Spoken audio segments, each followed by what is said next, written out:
আমার কথা হলো কি যে ওনারা একটি উদ্দেশ্যকে সামনে রেখে সমতার জন্য করেছেন, নারী পুরুষ উভয়ের মধ্যে সমতা থাকবে এবং সেটাতেই মনে করেছেন যে নারীদের অধিকারকে আরো বেশি বেগবান বা তারা আরো বেশি অধিকার ভোগ করতে পারবেন। তো এখানে কিছু আমি বলবো কি এই কমিশনের অনেক কিছুই এসেছে এবং আমি বলবো যে নারী জীবনের অনেকগুলো বিষয় এখানে ইনক্লুড হয়েছে যেটা দরকার ছিল, কিন্তু আবার কিছু কিছু বিষয় ইনক্লুড হয়েছে এমনভাবে চিত্রিত হয়েছে যেখানে আসলে ধর্মের সাথে কিছুটা সাংঘর্ষিক হয়েছে। কোন ধর্ম? আমাদের ইসলাম ধর্ম। আচ্ছা, তাহলে আমাদের দেশে তো অনেক ধর্ম আছে। না, কিন্তু আমরা তো 90% এখানে মুসলিম, আমি মুসলিমদের কথাই বলছি এবং অন্যান্য ধর্মের কথাও আসবে আসবে এখানে। জি, সেখানে আমাদের কিছু তখন এটার আসলে সংস্কারের প্রয়োজন হতেই পারে। হ্যাঁ, যেহেতু এটা ইসলামের সাথে কিছু সাংঘর্ষিক রয়েছে কিছু কিছু পয়েন্টে। যেমন একটি বলা হচ্ছে নারী পুরুষের সমতার কথা বলছিলেন, এখানে কোনো সাংঘর্ষিক কিছু আছে? নারী পুরুষের সমতার কথা বলতে যেহেতু সম্পদের বন্টনের কথা এসেছে যে সমান সমান, তাহলে এখানে দেখা যাচ্ছে যে কোরআন অনুযায়ী এটা সমান সমান আসলে হওয়ার কথা নয়, কেননা ওটা যুক্তি এবং ইনসাফ এবং এখানে অনেকগুলো পয়েন্ট আসলে ইনক্লুডেড রয়েছে কোরআনের যেই শিক্ষাটা। কাজে এটা আমাদের কনসিডার করতে হবে যে একটি মুসলিম কান্ট্রিতে আমরা যখন হাত দিব, বিশেষ করে পারিবারিক আইন কিন্তু এখন মুসলিমদের যে কোরআন এবং হাদিস এটার ভিত্তিতেই চলছে এবং সেখানে তাহলে কিন্তু হাত দিতে হবে এটা যদি সমান সমান করতে হয়। তো এই বিষয়ে আমি একটু বলতে চাই, আমরা শুনবো। হ্যাঁ, শুনে আসি। জি বলুন। এটা আসলে বেশ বড়, আমি যদি ব্যাখ্যা করতে যাই। হ্যাঁ, প্রথমত আমি বলবো কি যে এই রিপোর্টের অনেক জায়গায় মনে হয়েছে যে পুরুষরা যেন আমাদের প্রতিদ্বন্দ্বী। এটা নয়, আসলে ইসলামের দৃষ্টিতে নারী এবং পুরুষ উভয়ে কিন্তু পরিপূরক, একজন আরেকজনের সাথী। সূরা তওবার ৭১ নম্বর আয়াতে আল্লাহ তাআলা বলছেন যে ওয়াল মুমিনুনা ওয়াল মুমিনাতি বা'দুহুম আউলিয়াউ বা'দ, যে মুমিন নারী ও মুমিন পুরুষ উভয়ের সাথী এবং তারা কি করবে? ন্যায়ের আদেশ করবে, অন্যায়ের প্রতিরোধ করবে। এবং আরো কাজ 4টা আছে যে আল্লাহ এবং তার রাসূলের আনুগত্য, নামাজ কায়েম করে ইত্যাদি ইত্যাদি। এই কাজগুলো করবে কিন্তু তারা সাথী হয়ে। দ্বিতীয়ত সূরা নিসায় কিন্তু সম্পত্তি বন্টনের কথা এসছে এবং এখানে আমি বলবো যে সম্পত্তি বন্টনের জন্য যে বেসিক যে রুলটা ইনহেরিটেন্স লর, এটার প্রাইমারি ইয়ার কোরআন অনুযায়ী মাত্র 5 জন। সেটা হলো মৃত ব্যক্তির স্বামী বা স্ত্রী, তার কন্যা, তার পুত্র, তার পিতা এবং মাতা। এই 5 জনকে খুঁজবে একজন মৃত ব্যক্তির সম্পদ এবং সেখানে কন্যা এবং পুত্র এবং কন্যার শেয়ার আল্লাহ তাআলা নির্দিষ্ট করে দিয়েছেন। এমনভাবে নির্দিষ্ট করেছেন ওই আয়াতটি কিন্তু কাতি বা ডেফিনিটিভ। এই ডেফিনিটিভ আয়াতকে কিন্তু আমরা সংস্কার করতে পারি না। এটা যদি কেউ ব্যক্তিগতভাবে সম্পত্তি বন্টন নিজেরার মধ্যে অ্যাডজাস্ট করে সেটা কিন্তু ভিন্ন, কিন্তু যেমনটা করছে এখন অনেকে। না, নিজেরা করলে আমি সেটাই বললাম, কেউ বলেছেন যে ওখানে কোনো নিষেধাজ্ঞা নাই। না, নিজেরা করলে তো সেটা আইনের মধ্যে গেল না, আইনের আওতায় পড়লো না। আমি বলছি যে এটা কোরআনের ওই আয়াতটাতে আমরা হাত দিতেই পারবো না, বিকজ ইট ইজ ডেফিনিটিভ। আমি আবারও রিপিট করছি, এটা কাতি আয়াত এবং এই আয়াত অনুযায়ী যার যা শেয়ার সে সেটাই পাবে। আর আমরা যদি সমান দিই, আমরা কিন্তু ভুলে যাই যে এই মৃত ব্যক্তির সম্পদে একজন স্ত্রী বা স্বামী আছেন বা স্ত্রী যদি ধরি, আরেকজন কিন্তু ওই কন্যাটি আছে এবং কন্যাটির দাদি বা দাদা যেই জীবিত তখন বা মা, নানা, কাজে এখানে নারী কিন্তু আরো আছেন, এমন নয় যে শুধু কন্যাটি নারী। কাজে ইসলাম আসলে সবার মধ্যেই এই সম্পদটা বন্টিত করেছে এবং আমি মনে করি যে এটার পেছনে আমাদের বুঝতে হবে যে এটা আমাদের জন্য অনার্জিত সম্পদ। এটা আমি কিন্তু নিজে অর্জন করিনি এবং আল্লাহ তাআলা আমাদেরকে এই সুযোগ দিয়েছেন বলে আমরা কিন্তু এটা পাচ্ছি। একসময় যেটা রাইট টু লাইফ ছিল না মেয়েদের। হ্যাঁ, এবং আরেকটি ব্যাপার হলো কি আমি এখানে উল্লেখ করতে চাই যে আমি বিশ্বাস করি যে এটা এমন একজনের কাছ থেকে এসছে এই আইনটা সম্পত্তি বন্টনের, তার উইজডমটা অনেক অনেক বেশি। ইটস লাইক পৃথিবীতে যত ট্যালেন্টেড মানুষ আছে, আমি হার্ভার্ড ধরি, MIT ধরি, যারা আছেন পূর্বে, যারা জন্ম নিয়েছেন, পরবর্তীতেও যারা আসবেন, তাদের প্রত্যেকের উইজডম আর নলেজগুলোকে, ওই মাথাগুলোকে একসাথে করলে যত নলেজ আর উইজডম হবে আল্লাহ তাআলার নলেজ এবং উইজডম তার চেয়ে অনেক বেশি। এই বিশ্বাস নিয়ে আজকে আমি এখানে। আবার আপনি ধর্মের কথা বলে আবার আপনি অন্যদেরকে সেই সুযোগটা দিতে চাচ্ছেন না, সেটা তো সঠিক না। না না, ধর্মের কথা বলে এখানে অন্যের সুযোগ না দেওয়াটা নয়, এখানে ধর্ম যেটা আছে সেটা জানানোটা আসলে আমার কর্তব্য, যেহেতু আমি এই ধর্মকে ভালোবেসে কথা বলছি। এখন আপনি যে অন্য দেশের কথাটা বললেন, ইউএসএ অর আমেরিকা, সেখানে কিন্তু সম্পত্তি বন্টনও খুব ঝামেলার। যেমন ধরেন আগে যেটা দেখেছি আমরা, হয়তো জাস্ট প্রথম চাইল্ড যে সে পেত, অথবা শুধু স্ত্রী পেত, এরকম কোনো বাঁধা ধরা রুলস ছিল না।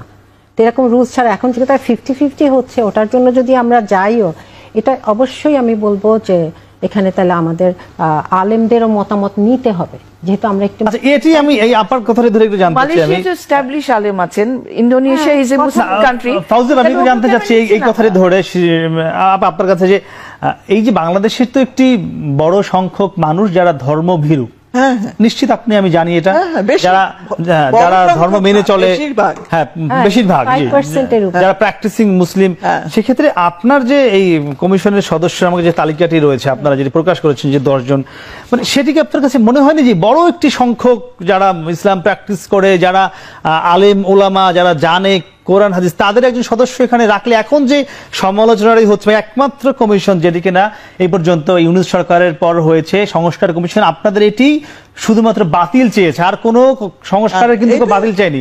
তো সেই এই যে সংখ্যাটি হতে পারে, এই সংখ্যাটি মাথায় রেখে একজন যারা ইসলাম জানেন বা ইসলামী স্কলার নারীরা অনেক রয়েছে, এমন রাখা যেত কিনা? আমি সেটি একদম মনে করিনি। কেন সেটি না, আমরা তো ধর্ম নিয়ে আমাদের কাজটা না, আমাদের কাজ রাষ্ট্রের কাছে প্রস্তাব রাখা। আমরা প্রথমেই বলে নিয়েছি, যেটা আপনি পড়ে শোনালেন, যে আমাদের হলো সর্বক্ষেত্রে সর্বস্তরে নারীর প্রতি বৈষম্য বিলুপ্তি এবং নারী পুরুষের সমতা অর্জনের লক্ষ্যে পদক্ষেপ চিহ্নিতকরণ। তো সেখানে আমার ধর্মকে আমি টানতে চাই নাই, ধর্ম যার যার বিশ্বাসের ব্যাপার, এখানে আমি ধর্মকে টানতে চাইনি। যেটা আমরা বলেছি আইন সংস্কার করবে, ধর্মকে আসে না, মানে বাংলাদেশে সেখানে যেটা আসে সেখানে আমরা ঐচ্ছিক শব্দটা ব্যবহার করেছি, সেই জন্যই অপশনাল, সেই জন্যই অপশন তৈরি করার কথা বলেছি, যে সবাই যার যার ধর্ম নিয়ে যারা বাঁচতে চায়, থাকতে চায়, থাকুক, সেখানে কেন আমরা আঘাত করতে যাব? আর ডক্টর নাসিমা হাসান, ধর্মকে ঐচ্ছিক রাখতে চায়, এটি ধর্মকে ঐচ্ছিক না, আপনি ধর্ম ঐচ্ছিক না, সিভিল অপশন চাচ্ছেন। আচ্ছা, মানে এটা কি সম্ভব? মানে রেখে আমি জানতে চাচ্ছিলাম, এটা একটু কনফিউজিং, এটা নিয়ে আসলে অবশ্যই কথা বলতে হবে যে এরকম হয় কিনা, কারণ আমরা একটা মুসলিম কান্ট্রিতে বাস করি এবং এখানে 85%-এর উপর আমরা মুসলিম, এবং এখানে অনেকেই আছে ধর্মভীরু, কাজে এটা আসলে অনেক সংস্কারের প্রয়োজন। আমাদের দেশে হিন্দুরাও তাদের ধর্মটা খুব ভালোভাবে পালন করে, এটা আমরা একইভাবে অবশ্যই, এটা তো আমাদের মধ্যে সহমর্মিতা আছে, বৌদ্ধ আছে, এবং তাদের জন্য আমরা ফিল করি, তাদের জন্য আমাদের সাথে আমাদের সম্প্রীতি, এটা তো অবশ্যই আমরা ফিল করব, আমি একসাথে থাকবো। বাট এটাও ঠিক যে ঐচ্ছিক এনে আমার মনে হচ্ছে এটা খুবই কনফিউজিং হবে, এইভাবে এটা আসলে অনেক ক্লিয়ার করতে হবে তাহলে এই কমিশনের সমস্ত কিছু। হ্যাঁ, এটা আমাদের আরো চিন্তা ভাবনা তো করতেই হবে। এবং আমি আরো বলবো যে যেমন এখানে যৌনকর্মীদের কথা আছে, এটা নিয়ে তো প্রচুর আমরা একটু আলোচনা করি, যেহেতু আপাই বিষয়টি এনেছে। আপনারা বলেছেন যে যৌনকর্মীদেরকে শ্রমিক হিসেবে স্বীকৃতি দেয়া, আচ্ছা কোন ধর্মে কি যৌন পেশাকে স্বীকৃতি দিয়েছে আপনাদের? আমি জানি, আমার জানা নেই, আমি তো ধর্মের ব্যাপারে আমি এক্সপার্ট না। বলছেন যে কোন ধর্ম স্বীকৃতি দেয়নি, তাহলে আপনাদের কেন মনে হলো যেহেতু কোন ধর্মই স্বীকৃতি দেয়নি আপনাদের কেন দিতে হবে? মানে এটা কেন আসলে মাথায়? এই কমিশনে একজন ইসলাম জানাশোনা জ্ঞানী আলেম রাখা উচিত ছিল কিনা? জি আমরা বলুন, এটি আগে বলুন যেটা বলছিলেন। আমি মনে কি সদস্য কোনটা আগে? না আপনি আগে আপনার কথা আগে বলুন। ওনারই তো বলতেছিলাম যে আসলে যৌনকর্মীরা তো আমি বলবো যে টর্চার্ড এন্ড অ্যাবিউজড, কেননা আমি বলবো যে তাদেরকে যেই পেশা দেয়া হয়েছে এই পেশায় আসলে কোনো মর্যাদা নেই, তাদের শ্রমের মর্যাদা দিলেও তারা সেই মর্যাদা পাবে না, তার চেয়ে পুনর্বাসন করা হোক। তাহলে আমি বলবো কি ড্রাগ অ্যাডিক্টকে কিন্তু পুনর্বাসন করা হচ্ছে, এবং আমি ড্রাগ অ্যাডিক্টের যে বাসন আছে ওখানে আমি গেছি 2-1 বার এবং দেখেছি যে হাজার হাজার টাকা খরচ করা হয়, তাদেরকে আবার পুনর্বাসিত করা হচ্ছে। এদেরকে পুনর্বাসন করা তার চেয়েও সহজ হবে, তাদের মধ্যে নিশ্চয়ই কোনো স্কিল, সংখ্যাটা অনেক কম, কিন্তু ড্রাগ অ্যাডিক্টের চেয়ে যৌনকর্মীর সংখ্যা কিন্তু কম। আমাদের যে বিশ্ব স্বাস্থ্য সংস্থার তথ্য আছে তাতে ড্রাগ অ্যাডিক্টের সংখ্যা বাংলাদেশে প্রায় 25 লাখ, আর সেখানে যৌনকর্মীর সংখ্যা কিন্তু 1 লাখ বা এর আশপাশে, 1 লাখের আশেপাশে। এবং আরেকটা আমার এখানে সহজ আরো কিছু পয়েন্ট আছে। বিশ্ব স্বাস্থ্য সংস্থা এবং আরো আছে আপনার এনসাইক্লোপিডিয়াতে পড়লে দেখা যায় যে এটাকে আসলে কোনো পেশা হিসাবে কেউ কখনো বলেনি। আরেকটি হলো কি, যদি আমি এটা রাখি, হ্যাঁ, এখন আমি যুক্তিতে আসি, যদি রাখি তাহলে কি হচ্ছে, তাকে কি আমি তার ক্লায়েন্ট কি তার জন্য প্রোটেকশন নিচ্ছে? আসলে কিন্তু নিচ্ছে না। আমারই এক ছোট বোন তুল্য, উনি ডাক্তার, জনস্বাস্থ্য বিশেষজ্ঞ এবং এইসব জায়গায় কাজ করেছে, ডক্টর শামিলা নাহার। সে আমাকে দুঃখ করে বলেছে যে আমরা গেছি জাস্ট তাদেরকে সচেতন করতে, কিন্তু কোনো ক্লায়েন্ট প্রোটেকশন নেয় না, তারপরে তাদেরকে যথেচ্ছা ইউজ করে, তারপর তারা চলে আসতে চায়। বেশিরভাগ এদের মধ্যে হয় অপহরিত করা হয়েছে, নয় প্রেমের ফাঁদে ফেলা হয়েছে, নয় প্রবঞ্চনা করে এখানে ঢুকানো হয়েছে। কেউ এখানে আসেনি। কেউ স্বেচ্ছায় এসে থাকলে সেটার পার্সেন্টেজ একেবারে জিরোর নিচে, আমি আবারও বলছি। এবং আরেকটা জিনিস বলবো যে যদি প্রোটেক্টেড না হয় তারা ক্লায়েন্ট থেকে, তাহলে HIV, এইডস থেকে এবং STD, সেক্সুয়ালি ট্রান্সমিটেড ডিজিজ, এগুলো থেকে আমরা বাঁচাতে পারবো? তার শ্রমের মর্যাদা দিয়ে কোনো লাভ হলো না। তাহলে সে তো নিজেই বাঁচতে পারবে না। তারপর যখন সে প্রৌঢ় হয়ে যায়, সে কাঁদতে থাকে যে আমি এটা পারি না, এই পেশাটা আমি পারছি না। তারপরে আরও আছে যে এটার সাথে জড়িতর সাথে আসলে এর ব্যাকগ্রাউন্ডে আছে পর্নোগ্রাফি, ড্রাগ অ্যাডিক্ট পিপলরা। এই দুটোর ব্যবসা পুরো বিশ্বতে চলছে কোটি কোটি ডলারের মধ্যে। ওরা কোনোদিন চাইবে না যে এটা উচ্ছেদ হোক। কাজে আমাদেরকে তো মূলে হাত দিতে হবে। যৌনকর্মীকে আমি যদি শ্রমের মর্যাদা দেই, সে কিন্তু শান্তি পাবে না। আমি যে প্রশ্নটি করেছিলাম যে ইনক্লুসিভ কমিশন করা যেত কিনা, জি অবশ্যই, কারণ প্রয়োজন ছিল কিনা আমি মনে করি প্রয়োজন ছিল। এখানে আসলে বিভিন্ন আপা বলছিলেন কিন্তু তারা সজ্ঞানেই রাখেনি, এটি বলছিলেন ওনাদের, কারণ আমরা 150 সদস্যের কমিশন তো করতে পারি না। আপনি 10 জনে একজনকে রাখার প্রয়োজন মনে করেননি? আরেকটা পয়েন্ট আছে, যেহেতু এটা নিয়ে আমি নিজেও খুব দুঃখিত হই, চিন্তাও করি, কারণ একটা নারীর জীবন নিয়েই তো এই যৌনকর্মী, সেও তো একজন নারী। এবং আমাদের যে কেউ কারো না কারো আসলে বোন বা স্ত্রী। এখন কথা হলো তাদেরকে পুনর্বাসিত করা উচিত এবং এটার জন্য সরকার থেকে স্টেপ নেওয়া উচিত। আরেকটি হলো কি যে 2005-এ আমি একবার একটা ইনভাইটেশনে, এটা ছিল international visitors leadership programme in USA, সেখানে স্টেট ডিপার্টমেন্ট থেকে একজন ভদ্রলোক ছিলেন, 2জন অফিসার ছিলেন। তো উনি আমাকে বলছেন, আমি খুব অবাক হয়েছে, এটা 2005-এ, আজ থেকে কত আগে, 20 বছর আগে। জি হ্যাঁ, উনি আমাকে বলছেন যে তুমি কি জানো যে আমাদের ইয়াং জেনারেশনের প্রবলেমটা কি? তা আমি বলছি হ্যাঁ বলো। কারণ তার সাথে তো আমার অনেক কিছুই মিলবে না, সাদা চামড়ার একজন আমেরিকান। সে বলল জানো এটা হলো পর্নো আর ড্রাগ, শেষ করে দিল। আমি খুবই স্তম্ভিত হলাম, কারণ ওখানে কিন্তু ড্রাগটা নিষেধ না, এবং এটাকে সে বলছে কিন্তু ধ্বংস করে দিচ্ছে আজ থেকে 20 বছর আগে। তারা যদি বুঝতে পারে, এবং ওটার পিছন থেকেই কিন্তু এগুলো সব ইন্টার রিলেটেড। আর আমাদের এখানে কিছু শিক্ষক ছিলেন ইউনিভার্সিটির, যারা ইসলামিক লতে পড়ান, তারা ছিলেন। তো আমি যদি Dhaka university, one of the top most university বাংলাদেশে, সেখান থেকে যদি শিক্ষক একজন যিনি ইসলামিক ল পড়ান, আমি কি তাকে বিজ্ঞ ব্যক্তি বলবো না? জি না, আমি ওই যে ওনার কথারই তো বললাম যে আইন শৃঙ্খলার পরিস্থিতিও কিন্তু একটা বিশাল ব্যাপার এখানে। যে কোনো মেয়ে যে সে একটা লিগাল হেল্প নিবে, এটার জন্য কিন্তু কোনো ইজি না। আমরা হয়তো চোখের সামনে যা দেখছি, প্রত্যন্ত অঞ্চলে কিন্তু যখন মেয়েরা অ্যাবিউজড হয় বা ভায়োলেন্সের শিকার হয়, তখন কিন্তু তারা হয়তো অ্যাপ্রোচটা করতে পারে না। কিন্তু আমার এখানে প্রশ্ন হলো কি, ম্যারাইটাল রেপের সংজ্ঞাটা খুব জরুরি এখানে।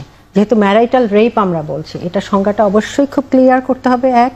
আর দ্বিতীয়ত হলো যে নইলে এটা বিভ্রান্তি সৃষ্টি হবে, কেননা স্বামী এবং স্ত্রীর মধ্যে কি হয়েছে এটা প্রমাণ করাটাই খুব কঠিন। এটা প্রমাণ করা খুব কঠিন। সংজ্ঞা দিইনি তো। না আমি বলছি না, কিন্তু আপনাদের আমি বলছি যে এটা সংজ্ঞাটা জরুরি হয়ে যাবে। কিন্তু যেটা এখানে উঠে আসছে যে এটা তার বিরুদ্ধেই অস্ত্র হয়ে যাচ্ছে, তালাকটা মেয়েদের জন্য। কিন্তু ইসলামের শিক্ষা হলো যে বিয়েটা হবে সহজ, তালাকটা হবে কিন্তু কঠিন। এখন আমরা প্রতি পদে যদি রুল ভাঙে, এটা ইসলামের দোষ নয়, যারা এইভাবে প্র্যাকটিস করছে তাদের দোষ। আমরা এটা শুনতে চাই না যে আসলে তালাকের সত্যিকারের পদ্ধতিটা কি। এই যে গ্যাপ দিয়ে করতে হয়, বা রাগের মাথায় দেয়া যাবে না, মেয়েদের পিরিয়ড চলাকালীন দেয়া যাবে না, এটা আসলে কয়জনে মেনটেন করে বা কয়জনে জানে। বরং এই ইনফরমেশনগুলো সামনে আসুক, তখন দেখা যাবে। এবং মূলত আমি বলবো কি, যে ইসলামের যত বিধান, যেহেতু বিধানটাই কিন্তু ইনডিরেক্টলি চলে আসছে এই কমিশন নিয়ে কথা বলতে, যে একটা স্ট্রাকচার আমরা চিন্তা করি, এই ফ্রেমের মধ্যে সমস্ত আদেশ নিষেধ সবকিছু সন্নিবেশিত আছে। আমি যদি ওইখান থেকে একটাকে তুলে বুঝতে যাই তাহলে কিন্তু সাংঘাতিক বিভ্রান্তি এবং কনফিউশন হয়, কারণ এগুলো একটার সাথে ইন্টার রিলেটেড। তারপরেও যেমন যৌনকর্মীর ওই জায়গায় আমি আরেকটা কনক্লুশন আনি, যে তাদেরকে যদি আমরা শ্রমের মর্যাদাও দেই, তাহলে দেখেন ওইটা মেনে নিয়ে দিচ্ছি যে সে অপহৃত হয়েছিল, সে ফাঁদে পড়েছিল, সে প্রবঞ্চিত হয়েছিল, তো এটা একটা মানে আমি বলবো একটা শাস্তিযোগ্য অপরাধ কেউ করে কিন্তু ওকে এই কর্মীটা বানিয়েছে। তার মানে ওগুলা তো বন্ধ করতে হবে না।